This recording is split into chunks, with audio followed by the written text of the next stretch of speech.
Hello everybody, in this tutorial I'll show you how to get the Biofuel Pipe Tool, which is an essential tool to further progress in the game and make some oil without any oil geysers using the organic extractor. So to get started, go to the tech tree tier 5 and make sure you got the manufacturer, oil can, natural oil refiner and organic resin unlocked.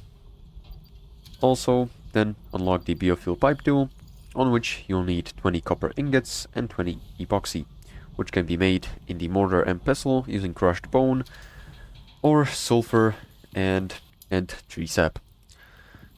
Nextly, in the manufacturer, you want to search up the pipe tool.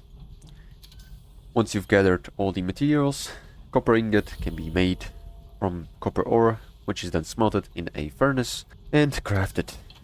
Once you've crafted it, you can use it like the wire tool, like the electricity tool, and other wire tools.